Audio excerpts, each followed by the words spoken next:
following up maybe on what Jamal was able to do for you the other night, if he doesn't score a point, which we know won't happen, but if he didn't, how many different ways would he affect what you're doing on the floor and help his teammates in the process? Well, we've had 3 point guards here in 10 years, and they all had the same responsibilities defensively. Um, Offensively, it comes down to what they're good at and what the team needs. It goes for any point guard we'll have going forward. You coach the point guard based on what he's can and can't do. There are certain things Jamal doesn't do well, but we try to stay away from those. There's certain things he does do well, but Coach Quarnes has done an amazing job giving Jamal confidence through countless repetitions with his jump shot. When Jamal got here, he was a non-shooter, not a bad shooter, a non-shooter. Those are guys you don't want taking shots. And now he could score, but he couldn't shoot. And what that we try to do the best of our ability is evaluate these kids, the areas they need to improve in, and then just do it the old-fashioned way through hard work. I've never seen anybody drown in their own sweat. Work is equity, man. You got to put in the time, you got to put in the effort, and you got to sweat. It's all it is. And it's not 1,000 shots, not 2,000 shots. It's over and over and over. And through your preparation, that's where your confidence comes. You shouldn't depend on someone else to give you confidence all the time. Sometimes that's a cop-out. You get your confidence through your work. You're either renting something or owning it, right? If you're depending on somebody to constantly give you encouragement, constantly to prop you up, that means whatever I give you, you're renting it. But if you're in that gym, like Quentin Grimes used to do, game was over, he went in there and shot 300 or 400 shots when the game was over. He was in there the first one in the gym the next day, shooting 300 or 400 shots. So that's where he got his confidence, not from me, from his hard work and his preparation. And I think that's what's really helped Jamal. Thank you, Greg. We'll go to Chancellor Johnson from KPRC TV. Chancellor, please go ahead, sir. Hey, good morning, Kelvin. How are you doing? Good, Chancellor. How about yourself? I'm doing well. I've been covering you long enough to where I know you don't typically care about this type of stuff, but also know you're a fan of the game of basketball and just being around it.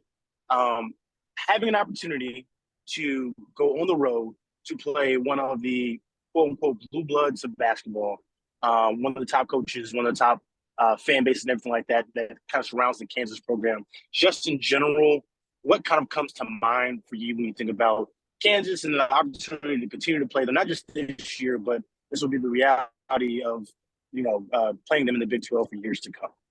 Well, I've been to Kansas many times. We've had opportunities to win there, but never have. It's a tough place to play. Probably the two toughest places I've ever coached a game in was at Oklahoma State and Old Gallagher-Iba and at Allen Fieldhouse. And for anybody, that would be a tough place to play. But here's how good Kansas fans are. They know who they're playing, and they show up. Players get ready for big games. So do fans. And I do think it's the mecca of college basketball today. There's a lot of great programs that are steeped in history, from UCLA to Duke, Kentucky, North Carolina. When you talk about the great programs in the history of college basketball, you're going to talk about those programs. Duke from the early 80s on, but North Carolina won a national championship in 1957 against Wilt Chamberlain against Kansas. And then UCLA with Coach Wooden. These programs are steeped in history. But if you take the last 25 years, you say, well, here's the top programs. The top program is Kansas. I think they stand alone above everybody. They don't rebuild. They don't have dips. They're good every year. Those fans are the same every year. I think they have the best fan base. I think they know how to raise the level of play in that arena. At some point on Saturday, you'll think there's a 747 getting ready to take off in the back of that building. That's how loud it will be. But that's a credit to Kansas's program. You know, I coached against Roy Williams, I think, for 9 years, and then Bill for 2 or 3 years. I may be a little bit off on the years. You check that. I think that's right. But every time I've been to that building, it was a reckoning. I remember playing there against Paul Pierce. It felt like he hit about 10 straight shots. In reality, it was probably 3 or 4, but they seemed like each one was harder and harder and harder. But you just feel like if you didn't use any timeouts in the game before, you just wish you could carry them over to this game. Because, you know, usually 4 timeouts isn't enough. You need 5 or 6. But, you know, you look at your schedule, you know, you look at how many times you play back-to-back road games. In this league, obviously, they're brutal. But I've always thought if you have back-to-back road games, the goal is to split them. So, you know, thank God we won Monday night against Texas. So we have a split. So now for us, it's let's go see what we can do. You know, Kansas doesn't lose at home.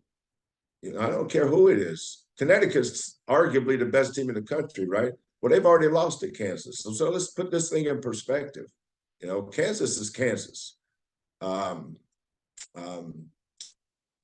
think over the last 25 years, they've been the best basketball program in the country, and this year's no different. Thank you. We'll go to Chris Gardner with the Houston Roundball Review. Chris, please go ahead. Thanks, Jeff. Coach, what challenges specifically does Hunter Dickinson present to you guys? Well, he's like all size guys. He presents the same problems for us, Chris, that he does for every other team. It doesn't matter whether you guard him with a 6'8" guy or a 7'5" guy. He scores. He is a first-team All-American. We're not going to stop Hunter Dickinson. He's going to get his points. Bill always has great schemes. The thing that makes Kansas so good is they have 2 first-team All-Americans, having first-team All-American years, 2 of them, in McCullers and Dickinson. And then they have a point guard that's won a state championship. He's won a national championship, and he's won Big 12 championships. That's their point guard. KJ Adams, I think, is the most underrated player in America. And I've said that when I would watch Kansas on TV, I'd say the guy that stirs the drink for them is Harrison Adams. Now, McCullers and Dickinson are 2 of the 5 best players in America. So, you know, that's a problem. But that Adams, the way he can pass, you know, he doesn't shoot threes. Well, he doesn't have to. You know, not everybody has to do what the book says. You know, most coaches don't read the book other people's write, other people's read, other people read.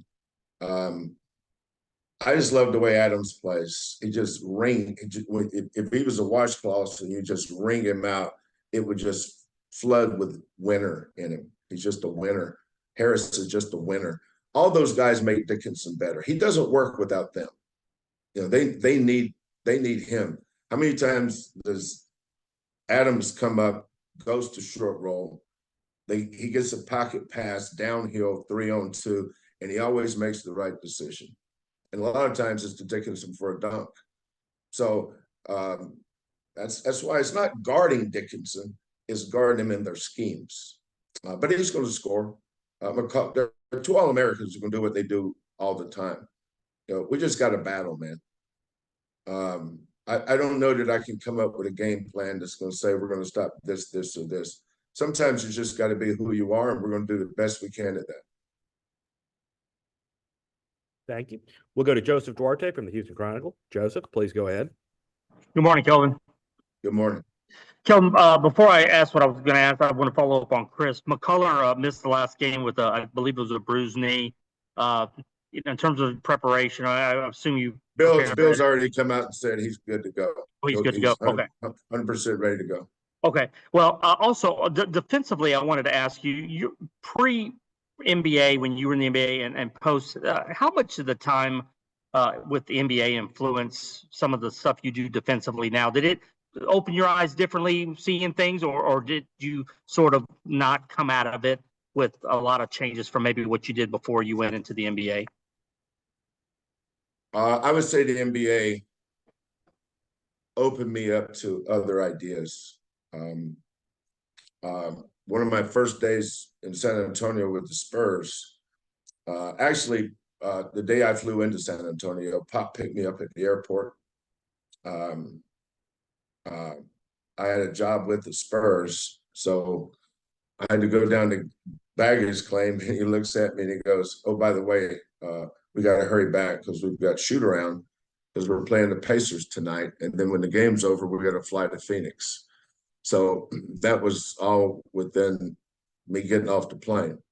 But when I got to the gym that day, Mike Budenhauser had the scout, and they were playing the Pacers.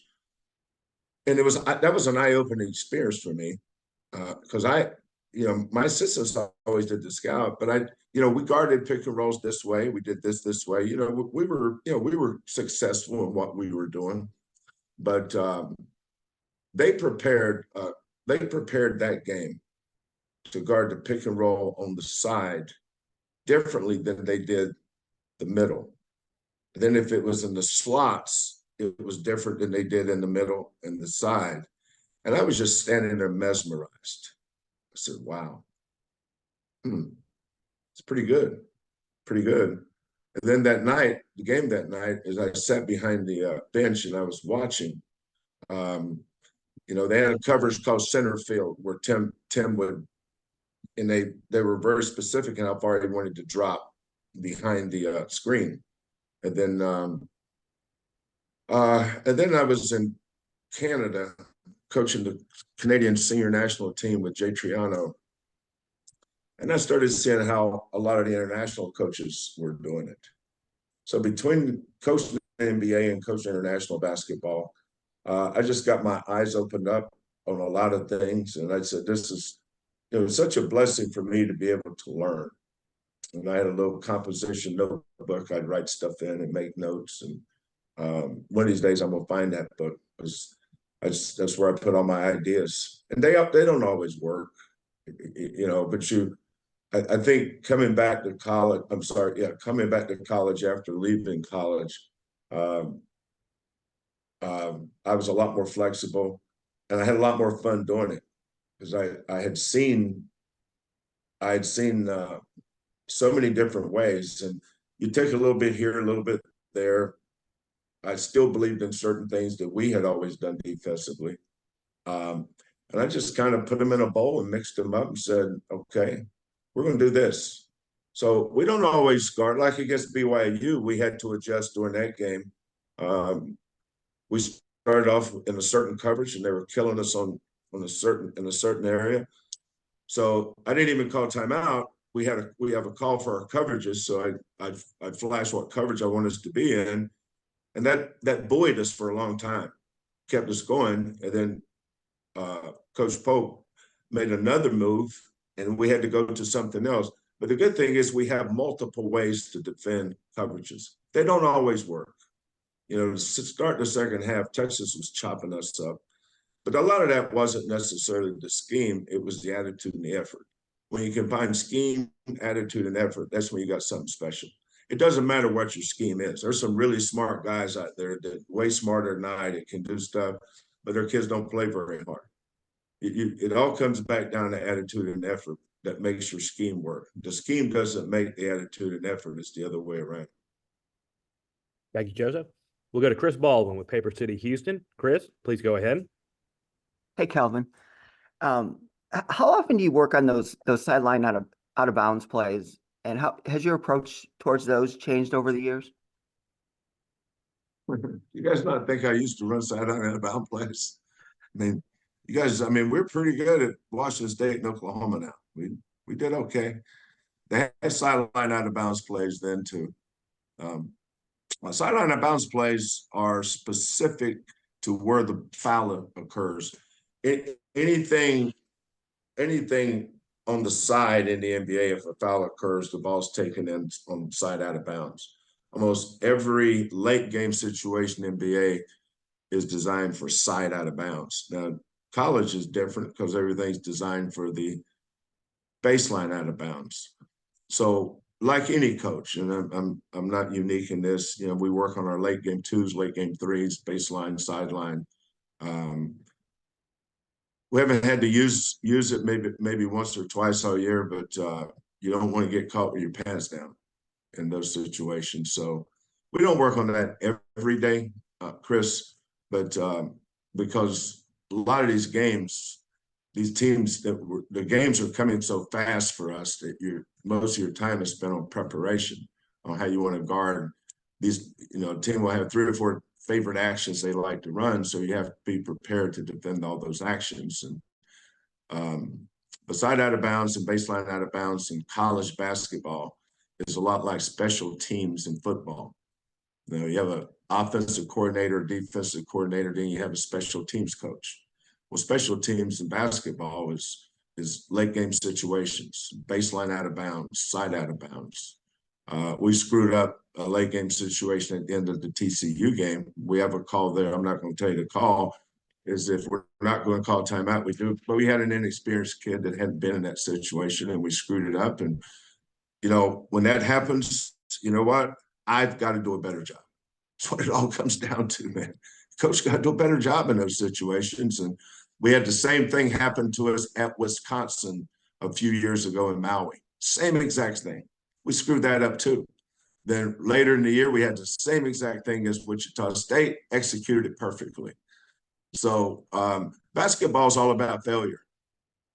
You have to be prepared for failure and be able to overcome it.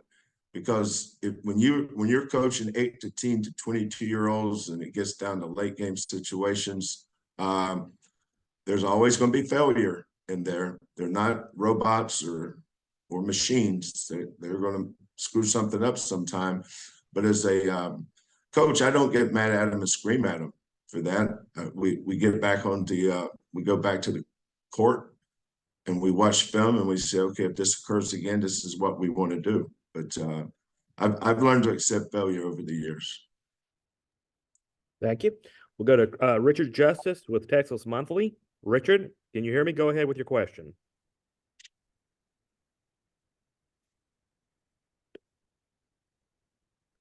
Richard, are you there? We can't hear you. Okay, we'll skip Richard. We'll come back to. We'll go to Chris Gardner with Houston Round Ball Review again. Chris, go ahead, sir. Coach, how do you prepare your young players for raucous, rowdy crowds on road games? Is just because saying it. I have no idea. I don't know. We just do. You know, like Jarris Walker playing at Oregon, Terrence Arsenault at Oregon, at Virginia. You know, senior night at Memphis. They're loud. I don't know. I'm not smart enough to figure it out when out, Hoss.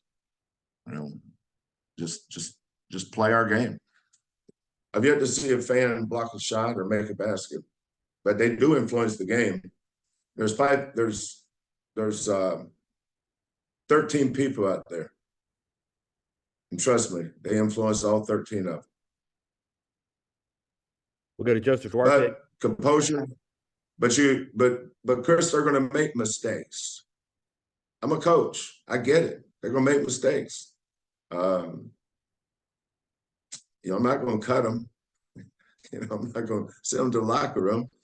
You know, as the game goes on, they'll get adjusted. And early, you know, surviving early on the road is always tough. But you know, they'll adjust to it. You know, we played. You know, I think last year every game we played, it was a sellout.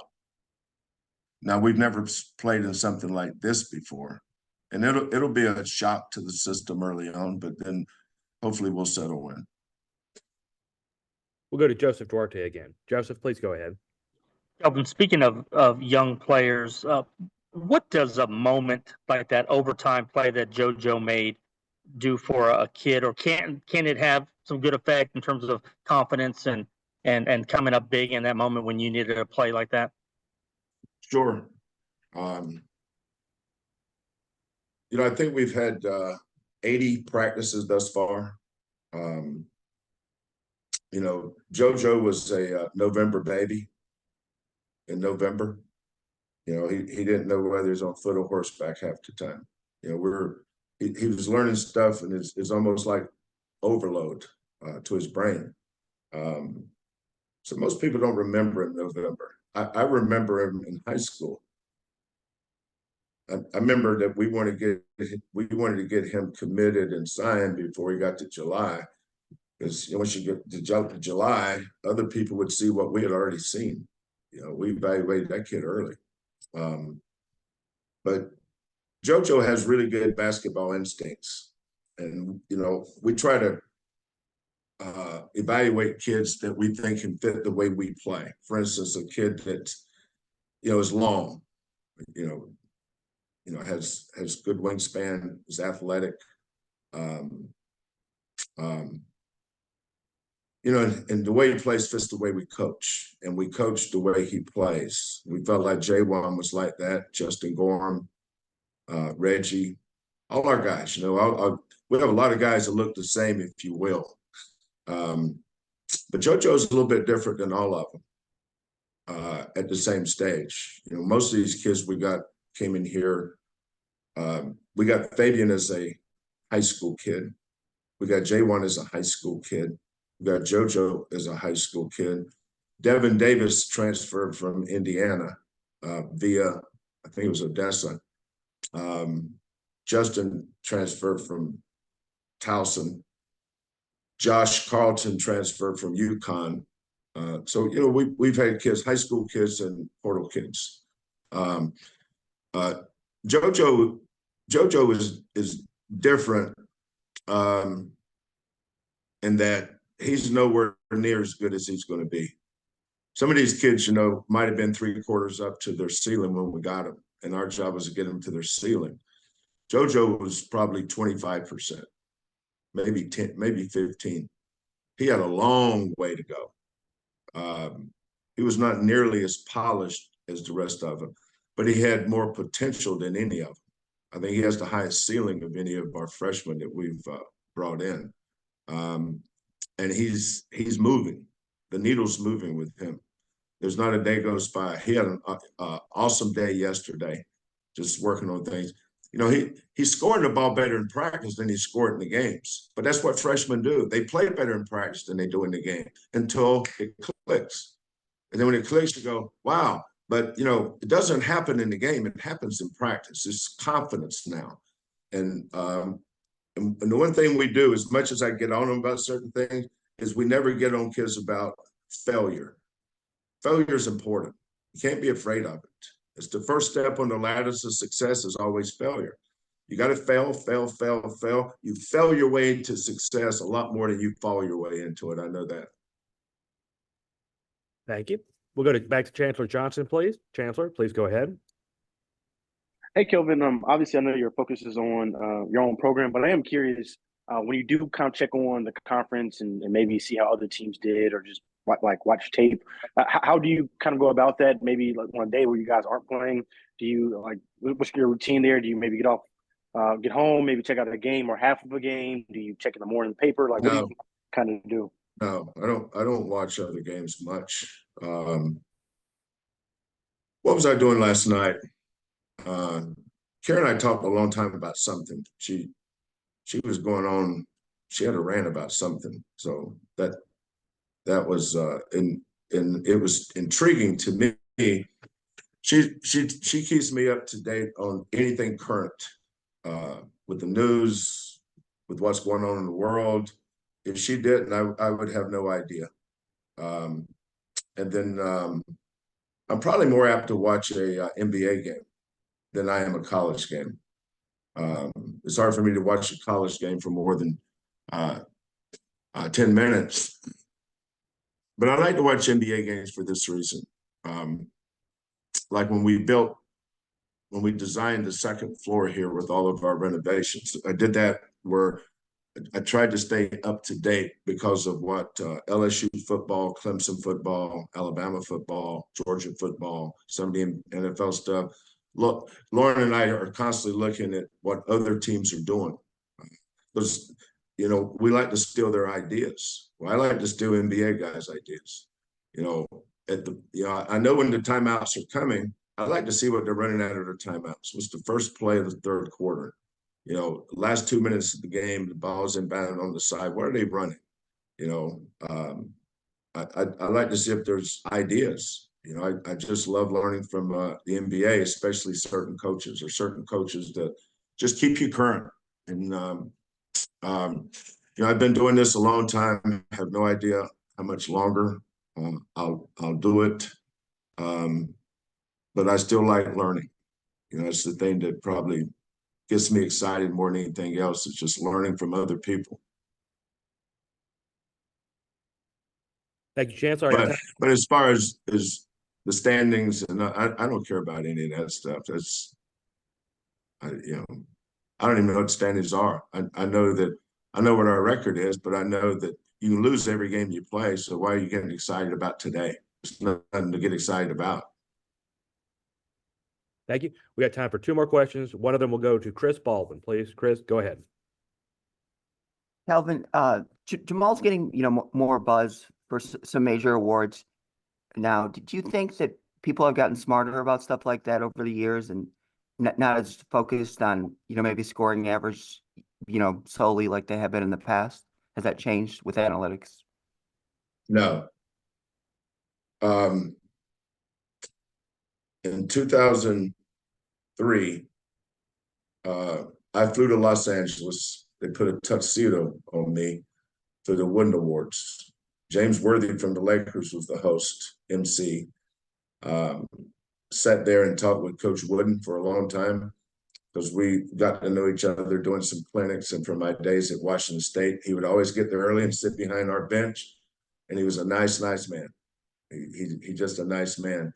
But it was the Wooden Awards, and it picked the top 5 players in the country was T.J. Ford, Texas, Dwayne Wade, Marquette, David West, Xavier, Nick Collison, Kansas, and Hollis Price, Oklahoma. Those were the 5 best players in America that year. The Wooden Award winner was T.J. Ford, and that's who I would have voted for. I thought he was the best player in the country that year. But people noticed Hollis because he's a good player and his team won. So don't get caught up in analytics. If you're the best player on one of the top teams, that's where you get your attention from. Time for our last question. We'll go to Adam Winkler. It's like Marcus Sasser last year was the Jerry West Award winner. It's the top 2 guard in the country. If it had been putting up, I think he averaged 17 points. He didn't average 30 points. He averaged 17. But he was on one of the top teams in the country, and people saw him just about every night. Had he been putting those numbers up on a team that finished 9th, he wouldn't have won that award. So I don't think analytics has as much to do with it as how you're playing on the top team at your position. Last question, we'll go to Adam Winkler with KTRK. Adam, please go ahead. Hey, Kelvin. Last week we had a chance to spend some time with Libby, the Shriners Children's Hospital patient who I know was with you guys.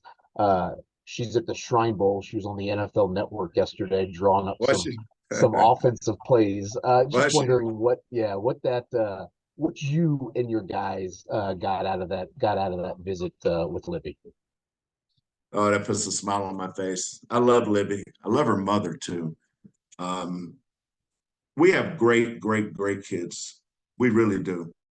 One of the things that I've learned over the years is make sure you recruit a kid. Make sure you recruit a team you can lose with. There's a lot of coaches out there that are losing, that are miserable because of the attitudes and negative stuff that permeates a locker room when you lose. You got to have a team you can lose with. That's why evaluation is more important than recruiting. But when Libby walked in. Lauren does an awesome job with this stuff. I was in a meeting at the time with the coaches watching film on I think we're getting ready to play the Charleston Classic, actually. It's in November, wasn't it? Seemed like a long time ago. And so Lauren had her for a while. And then when I saw her, she just had this smile that could light up a room. And her mother was a mother. You know, mothers are different. You know, they're just different in a beautiful way. And so we were taking her on a tour of our facility here. And then when we got down to the locker room, Jamal Shedd and Jaywan Roberts are much better people than they are players. They're such great representatives of our program. They just rushed up to her and gave her a hug, made her feel comfortable and confident. We took her into the film room. We were watching stuff. I think we had to do an interview with ESPN for that. But as the players filtered in, they were introducing, you know, we were out of it then. It was the players. The players are introducing Libby to each other. Then they started playing with Libby and talking to Libby. And Libby was like part of the team then. But just really, really proud of our program in moments like that. You know, there's so many defining moments for a program that maybe go unnoticed. You know, like how many, you know, for Reggie Chaney's funeral, you know, that was a moment for our program, you know, to celebrate and to mourn a fallen brother. And all the former players that came back, from Quentin Grimes to Nate Hinton to Galen, Dejan Giroux's mother, Justin Gorham, Bryson Gresham zoomed in. I mean, it was just a beautiful moment for our program. But it's moments like Libby that it makes you realize how special your kids are. And credit to Libby for putting a smile on all our faces.